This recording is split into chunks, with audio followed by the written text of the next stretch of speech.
Welcome to Travel, Explore, Celebrate Life with Neil and Sunila. We are from Veena World. Today we are going to talk about a land which has a lot to offer for every type of traveler. It has two volcanoes. It has a white sand beach. It has white sand beaches and it has black sand beaches. It has a river that you can go river rafting in. It has a rainforest. It has beach clubs. It has nightclubs. It has some of the best restaurants in Asia. And also it has 4 lakes. And it has a lot to do for every type of traveler. But the first question that everyone asks when they think of Bali, at least going from India, is that the journey is pretty long. The journey is about 7 hours if you fly direct. And now Garuda may not be there. So you have to fly Malaysian Airlines or Singapore Airlines. And that journey becomes a 4 or 5 hour trip to Singapore and then another 2 or 3 hour trip to Bali. Now, Bali is an island in the country of Indonesia, but Bali is also a place where the main island is grouped with 3 other islands. Of course, we'll come to that a little later on this episode of Travel, Explore, Celebrate Life. Thank you so much, everyone, for tuning in. Sunila, welcome again. And I'd like to start off with this main question. Is that long trip from India to Bali really worth it? I think it's totally worth it, Neil. I mean, we've been there, you've been there, and you're already planning, I think, your second, third trip to Bali. So I think the answer is right there. Yes, of course, when we are thinking of traveling, you tend to compare destinations. You tend to compare destinations in terms of how long does it take for me to travel there? How much will it cost? What will happen? But if you think of Bali, once you reach there, it's not that expensive, which makes it really easy on the pocket. There is so much on offer, so much on offer. And I think, Neil, in some ways, it's nice that it's a little far away.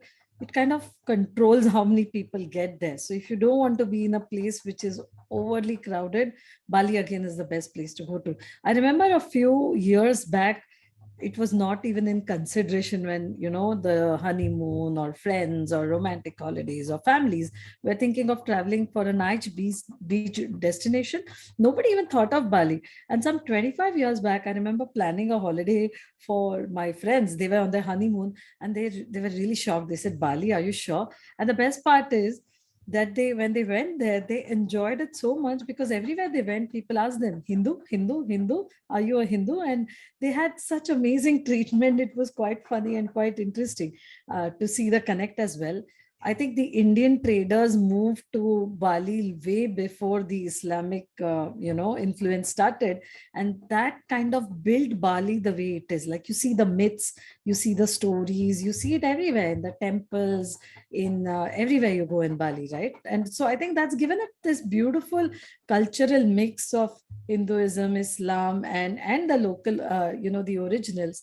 So that it's a place where you can taste the culture, you can feel it, you can have good food, you can have so many different experiences that you said. So I think definitely worth it. And I don't think anyone who's gone to Bali doesn't say that, okay, that's it. Everyone's always planning a second trip out there.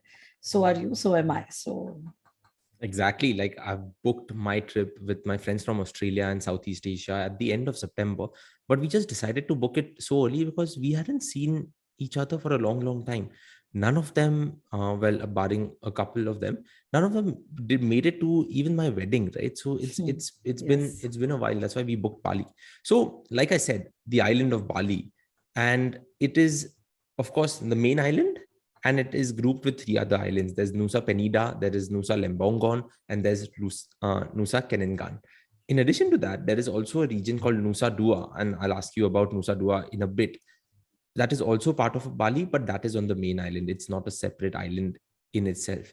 If you go to Bali, sometimes it feels like you're in mini Australia because Australia Yes. is so far out from like just disconnected from the world, right? So if they want to go anywhere where they want to have fun, mm, of course, New Zealand's there, a few of the islands next to Australia are there, but Bali becomes the first choice. And the economy, of course, is fueled by tourism. And that's why you'll see that there are many laws that are very tourist friendly Yeah. in Bali. So you'll see a lot of Australians. And a good way to look at Bali is that Bali has different neighborhoods or different regions. You mentioned Ubud, there is Nusa Dua, there is Seminyak, there is Kuta, I think there's Uluwatu. There are Sanur. Yeah. Yes, there are so many, right? So a lot of this can be like planned upon and decided. So I think a good point would be to start at a place where we started our trip when we went a few years ago. We did a Mhm. family trip to Bali and we started our trip in Ubud. So what would you like to tell us about Ubud? Because Ubud's the photos that we see on Instagram of Ubud are Yes, incredible. it's beautiful. And there is also the concept of the Bali Swing, right? So Yes. tell us a little more about that and also some of the adventure activities that one can do in Ubud. Yeah, Neil, I think, before we go that, you touched upon the fact that you see so many Australians there. And it's not surprising because if you look at the world map, Western Australia and Northern Territory of Australia are so close to Bali in that sense. So, like you said, it's their playground out there. It's easy for them to get there and easy for us to travel as well.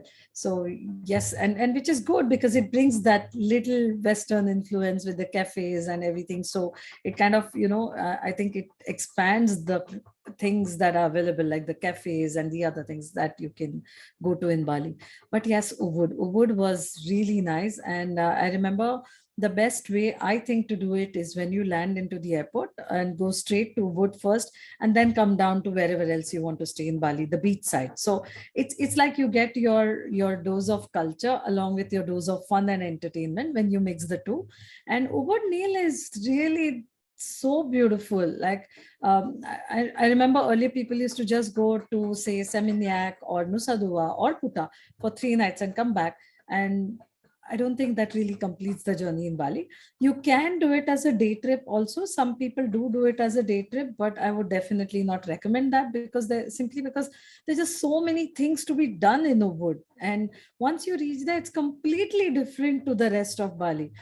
So when you start going, it's very green. Like Ubud is a lot of greenery. And if you've seen the movie Eat, Pray, Love, this is where she's shown where she meets the local doctors. And like Balinese or traditional medicine is quite famous as well, and the doctors are famous. So all of that you can see out there. I think for me the highlight of my trip to Wood was really rafting on the Ayung River.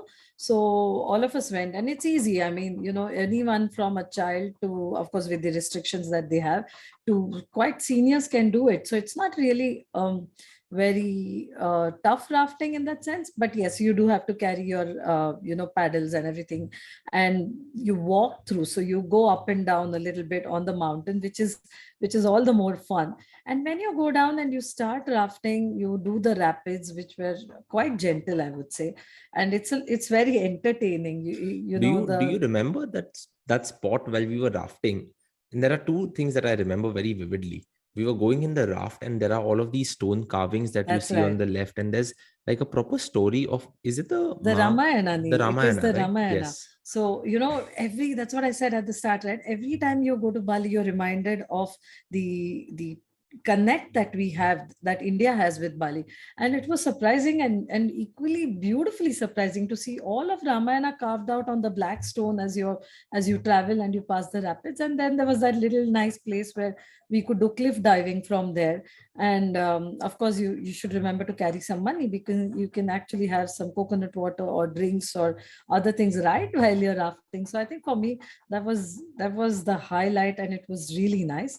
Some of the other fun things to do with families, and we did do one of those, was also a cooking class, and that was so entertaining and so funny. And the best part is you can have a nice meal at the end of the day. So I there still again, remember that chef's name. I think her name was Pushpa. yes. And like she always kept saying that, remember, Pushpa taught you this, Pushpa taught you this. And Pushpa is now famous in India for different reasons. So yeah, it is quite funny. And she was Balinese. I mean, she was not Indian, right? But the names are similar, everything similar. And she was dressed in her traditional Balinese dress, and she was teaching us, and we thought we were making such a great meal. But of course, they were helping us with the sauces and everything. But the food, if you remember, was a little bit like Thai food, like Indian food, like a mix of everything. So I remember having chicken satay Yeah, amongst other it's a meals. mix of multiple cuisines, I would say, right?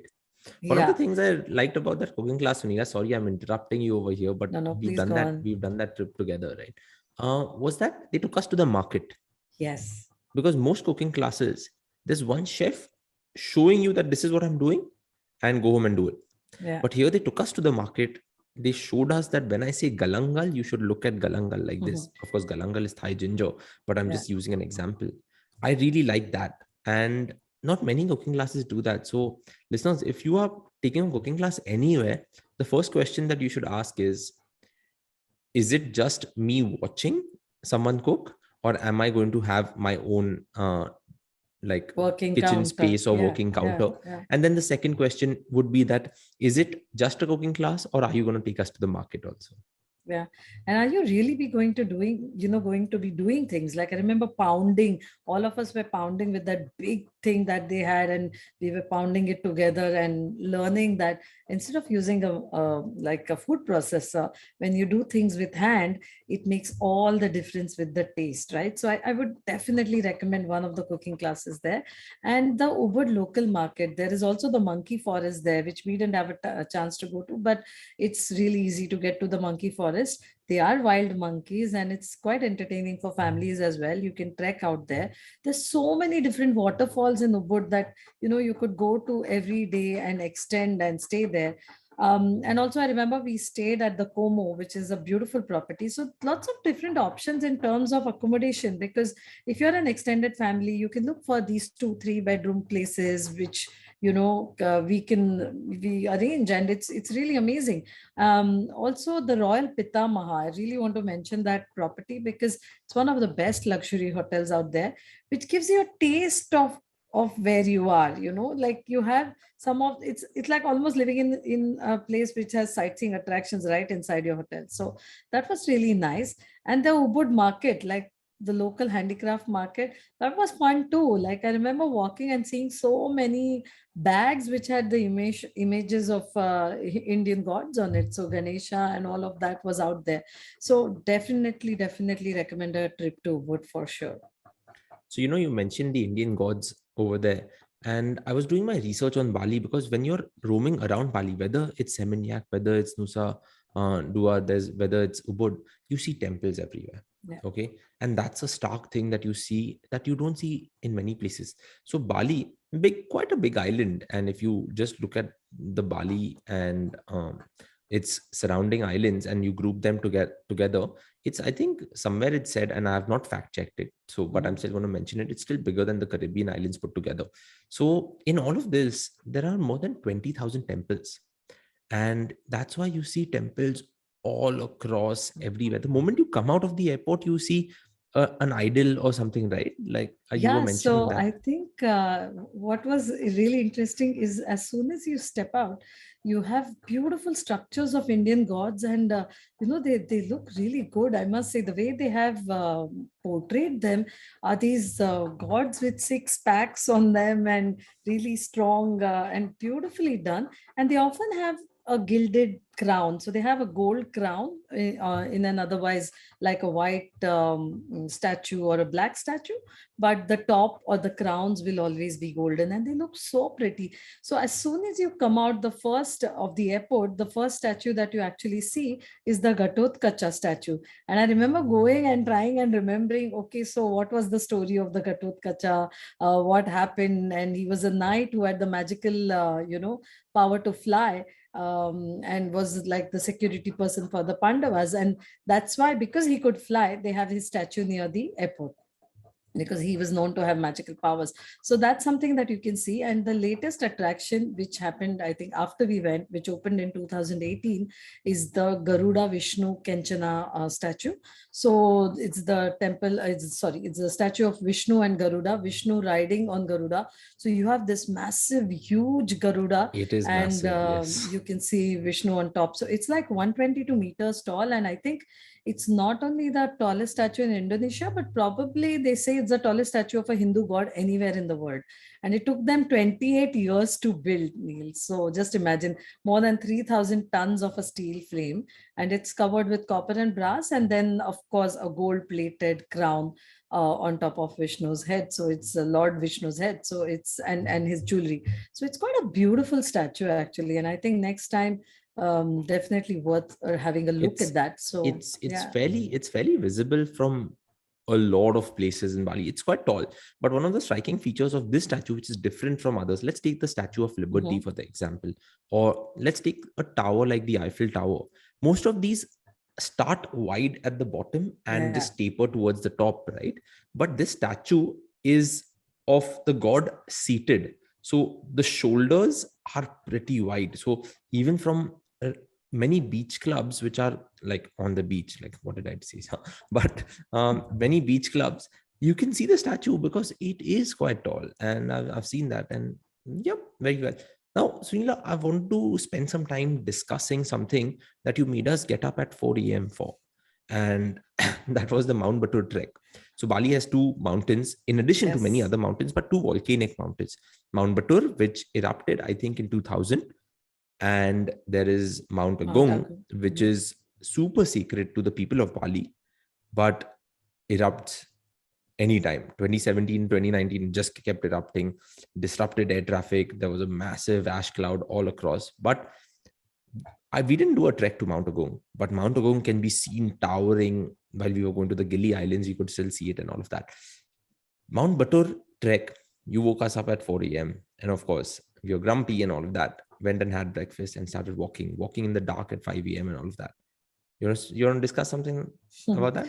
Yeah, but it was totally worth it, right? Yeah, it was. I mean, it was totally worth it. And I think, Neil, I like trekking in the dark. There is, it wasn't very difficult, but it wasn't really that easy as well, right?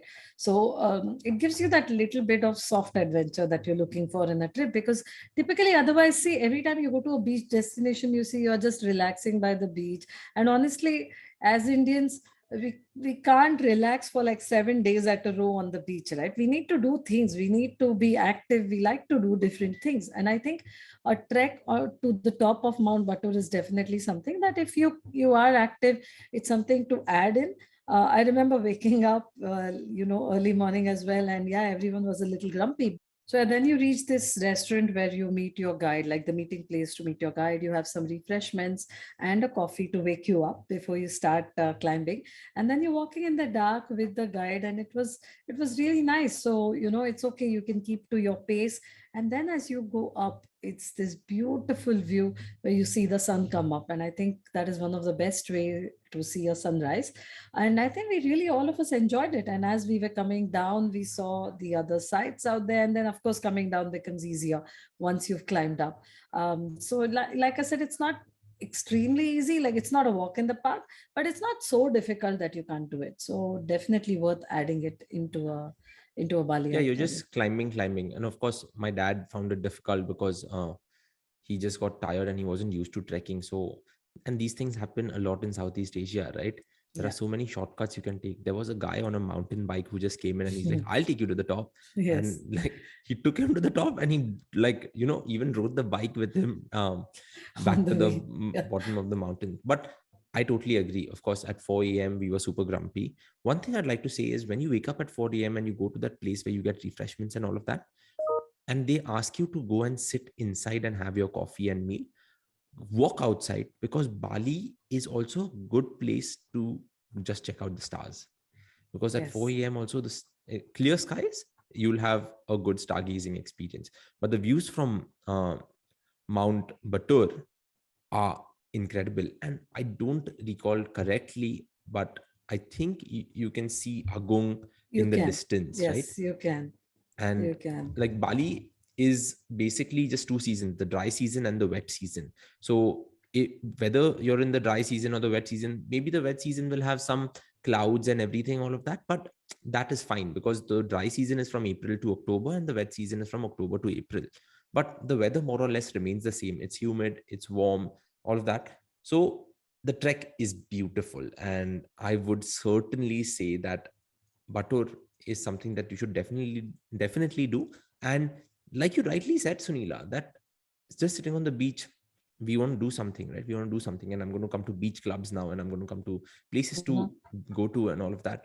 But yeah, like this Batur trek and Mount Batur trek and the river rafting act as those adventure activities that you can do in addition to clicking. And you so many other water sports out there. Like you name it, you have it. Oh yeah, all the usual water sports, paragliding, boats, banana boats, and everything. So of course that is there. But this is a good addition. Yeah. And you went to Bali with friends, Neil. So you have a different experience too, Yeah, right? totally. So, like, I was just going to mention that, we were talking about adventure activities. There's also a beach called Lovina Beach, and that is famous for surfing.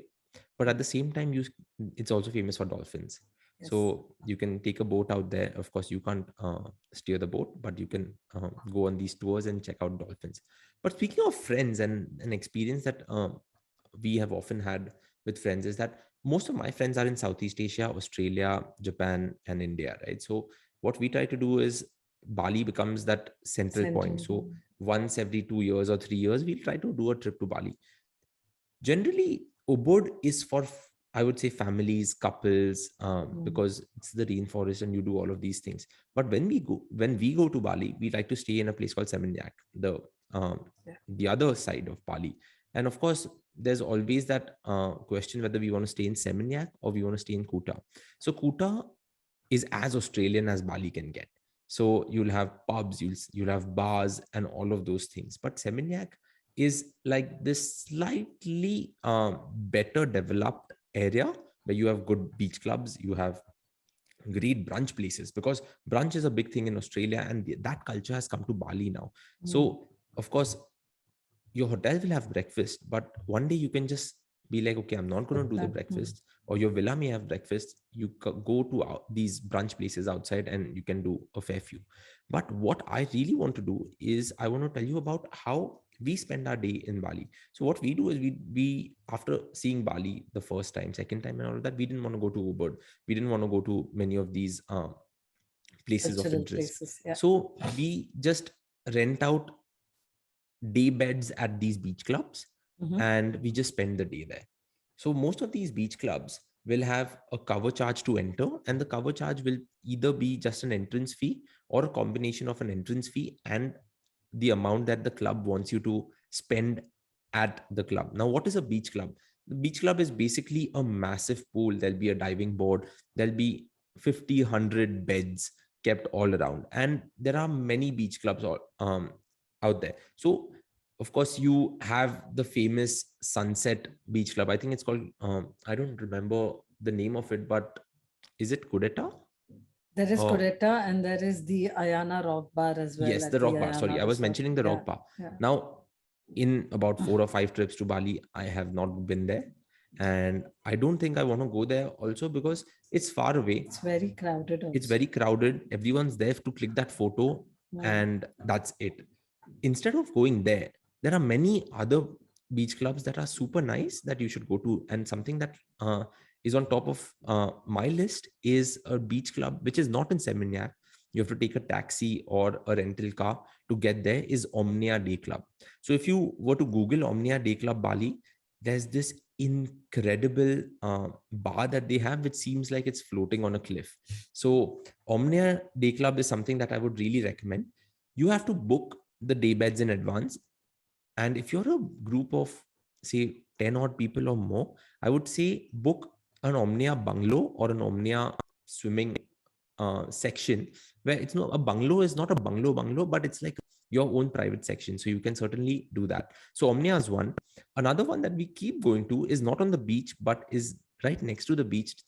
It's very close to Potato Head, which is also famous, is Mississippi. Like MRS Sippy, like Mississippi. So that is one famous for just being a super chill one. You have some pool and everything that you can play. You can enjoy your drinks and be there. And we felt that is a very homely beach club. So there's Omnia, there's Potato Head, there's Mississippi. Another one is Ulu Cliff House that we've been to. There was the Lawn, there is Karma Beach Club. Post the pandemic, which ones are on, which ones aren't, you'll probably have to check. But spending a day at the beach club is always a good thing because you can just relax, read your book, chill with your friends, catch up and all of that. So that is something that you should definitely do. In addition to that, there are a couple of places that I'd like to recommend and you should definitely go. So after spending a day at the beach club, you can head back to your place, the place where you're staying. It could be a villa, could be a hotel. Get ready and go to Mexicola. So Neela, we went for lunch to Mexicola. I don't know if you remember. It was amazing. It was was so amazing. colorful. It was Exactly. even the It's super ambience was colorful. super Yeah, it's colorful super and colorful. very, very nice. But that was during the day. At night, Yes. that place is just raging. And Mhm. you have to have one night at Mexicola. Again, book a table. It's easy. It's your trip is just easy if you book tables at all of these spots, because you have to remember 80% of Bali's just growth is based on tourism, right? So that's why there are many tourists and everyone's booking. So one of your dinners has to be at Mexicola. And another place that I would recommend, and I think it's in the top 50 in the world, is a place called Mama San. Mama San is this Asian place, very nice, very homely, good cocktails, good mocktails, and the food is incredible. So every time we go to Bali with friends, and we've done, I think, 3 trips there now, 3 or 4, over the last 10 years, of course. Otherwise, everyone will think that I keep going to Bali every year. But there are these 3 places that we definitely go to. Mississippi, spending a day there. After that, after we are bored at Mississippi, we can probably go to Potato Head Beach Club. Then there is Mexicola, and there's Mama San. So these 3 places are always there. And now we've added Omnia also, because we went there. We went to Omnia the last time, and we just felt that, okay, it was incredible. And I'm sure when you go there next, you're going to discover something else. Oh, definitely. Yes. Because newer beach clubs keep opening. Yeah. And if at the end of the night at Mexicola, Mama San is a restaurant, you want to go to a club that is open till late, 4, 5, 6, there's La Favela. So La Favela is where everyone goes to. That's like the late night club, and everyone does that. So that was a little bit about Seminyak and what we generally try to do there. I think we should spend some time talking about Nusa Dua also. What do you think? Neil, so Nusa Dua really is for, I think it's for families or honeymoons, or destination weddings. Or destination weddings, because some of the best hotels are out there. And like you mentioned, you have Kuta, you have Seminyak, which are the more party places. Nusa Dua is a little more laid back, luxurious properties, beautiful properties. I think we were at the Westin, and it has these amazing grounds out there, the best beach. So yes, if you're a beach lover and you want to wake up in the morning and go for a walk on the beach, or if you want to have that sunset on the beach without the rest of the party places, then Nusa Dua would be the most ideal place to go to, and definitely stay there as well, because it really has good places. So in my mind, Neil, I think it's like South Goa is more like Nusa Dua, and Kuta Seminyak probably are like North Goa, which is, to make it easier for us that's a good way to understand. Put it. Yeah, because where the party is and where you can rest. So definitely, if you're looking for a nice hotel, beachside to relax and do have a good time, Nusa Dua it is. One of the other nice things for, especially for honeymooners, because you will see lots and lots of Instagram photos everywhere, are about the Bali Swing, which you mentioned some time back, and the Bali Nest. And the best place to really do this is in Ubud, Neil, because that is where you have the whole jungle. So you go high up, and now there are so many swings. It started off with the first official Bali Swing, which became such a big hit that now you have many, many, many other versions. They do have a harness, and then they can, once you go up, you are tied with a harness, and then they swing you, so you can go and have a nice view as you're swinging around. And it starts something like $10, but it goes up to $35, $40 or even more. And then you have the option of sitting in the nest as well. So, again, with a harness, they give you a ladder, you climb up, and then they just leave you there. So you can feel one at nature. You can have that beautiful photograph that you want. And yeah, if you're traveling alone, then they can have a photographer for you, take your pictures as well. The other place that it's now opened up is Tegalang, where you have the Tegalang rice, fields and the paddy fields that you see, the typical photo of Bali with the greenery and the rice fields. So that is also another place where these swings have come up. But other than that, you can even cycle in Tegalang. So cycling along rice paddy fields is something that you can do. And it's about an hour and a half from Bali. So definitely, if you want to experience that side of Bali as well, you can go there. There's also the sunset tours, right? We spoke of the sunrise at Batur. There's Tana Lot sunset. There's Tana Lot. There's the sunset temple tour. There's the Uluwatu temple tour that you can certainly do. Did we miss out on anything, Sunila? Oh, yes, Gili. Yes, Yes. we haven't mentioned Gili at all. And we spoke of Bali having all of these things, but Bali as such is also a destination which has great coral reefs. And Gili, the Gili Islands, I think there are three Gili Islands. There's Yes. Gili Air, Gili something something, and Gili. Gili Meno and Gili Travangan, Gili Yes. tea. In So short, this just say Gili tea. So yeah. So one mistake we did, I think, was we went to Gili Air, which was the furthest of the islands from Bali, right? I think there are islands which are closer, which also have good. it's the smallest, so it was the easiest to get to, and also we didn't have much Yeah. time. So Yes. to really experience Gili, you need time. You need time in You Bali, and need it days. was You need we days, need I think. Yeah. days. It was our first trip to Bali, Neil, and plus we had to do Ubud, we had to do Bali, we were like trying to fit in everything that we could possibly do. But I'm glad we did that because it gave us like a glimpse of what to expect. And I think probably the next time round we can try and stay on the island, because that would be really amazing to feel, you're just on the island. It's got the most amazing blue water and the wide sandy beaches that you could think of, soft sands. So I think it's really nice, and it's equally fun with family or friends. So I think there was lots for people to party on as well. I mean, these islands are full of party places again, but again, I think it's a really nice It's a thing good. to do. The sea turtles are something that you should definitely see, and scuba diving is, you can do your course there, you can Yeah. get your advanced license, and there are many scuba diving sites also. And I remember how when we returned from Bali, the product research and development teams at Veena World were in They full went gear. berserk. We had all of these reports that we had created on Bali, which are the best places to visit, what is the best itinerary that we can do. Then we were doing all our math calculations, can this fit in, can that fit in, and all of that, and we created multiple itineraries. I remember that was crazy. But yeah, like you were right that when we were there, we realized that okay, just spending a few hours on Gili is not enough. If you have the time, you should definitely spend a few days. And if you ask my wife Heta, she'll be like, I'd like to retire on one of the Gili Islands because she really, really loves them. So yep, that was Gili. What do you think? Yes, two things left, Sunila. Like, I'm just like thinking. One is Bali is also home to something called the Kopi Luwak. Kopi is Yes, coffee. of course. And How how could you did we forget forget? that? Yeah, Now, how could you coffee is, of forget? course, grown in Bali, Sumatra, Java, Huh. most of these Indonesian regions. But this Kopi Luwak is also known as the most expensive coffee in the world, with one cup sometimes costing $50 or something like that. Now, how it works is it is derived from any beans collected from like civet cat Yeah, excrements, right?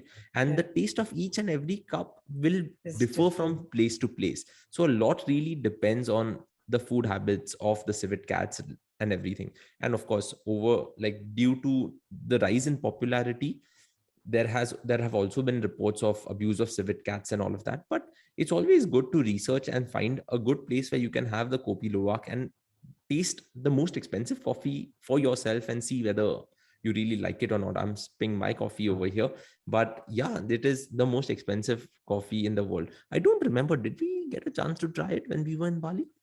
I I don't think think we did, so. but I can't remember very well. But I remember seeing it and thinking, oh my God, do we really want to try this or not? Like, but of course, we try everything, right? So, Yeah. yeah, but I think we bought a packet on the way back at the airport, if I'm Yeah. not wrong. Yeah. All right. So I want to end it with one interesting fact about the Balinese people, but do you have any closing comments? I think we've covered almost everything, Neil, and from rafting to adventure to culture. There are also some shows that you can catch in Bali. So, for those who like cultural shows or who like entertainment shows, different styles. I mean, Uluwatu Temple has the Kichak dance, which is again based on Ramayana, and they keep saying chak, chak, chak, chak. And that's how, the monkeys and the stories and everything is told. From there, you can come to the Devdan show, which is also quite pretty and nice to look at. You have the Ayung temple, the Ayung auditorium that also has some shows. Of course, post pandemic, we need to check which of these shows have opened, but definitely there will be something or the other for each one to go to. Plan your Bali trip properly. Think of it, because I guarantee it will not be your last trip. if it is your first trip, you will keep going there again and again. So don't try to fit in everything like we did, but take your time and savor it, enjoy it. And I'm sure everyone will have a great Bali experience. Awesome. So I'm going to end it with like a super interesting fact about Balinese people. And you know how when someone has a baby, everyone's always researching on what name should we give the baby. Yeah. But in among Balinese people, this is never a case because they have 4 names and only 4 names for all their kids. And it's it's in accordance to the first kid, second kid, third kid, fourth kid. So the first baby will always be called Vayan. The second baby will always be called Made or Maid. The third one will always be called Newman, and the fourth one will always be called Ketut. Of course, this seems like a Know the Unknown episode, but I came across this and I was like, what happens if there's a fifth baby? So I came across another article which said that if there's a fifth baby, the fifth baby will also have the name of the first one. So Vayan becomes the fifth one also, and the cycle continues. Don't know if people follow that or not now. Wow, but I don't know if anybody have 5 kids in these days, but yeah, you never know. You never know. Yes. But good.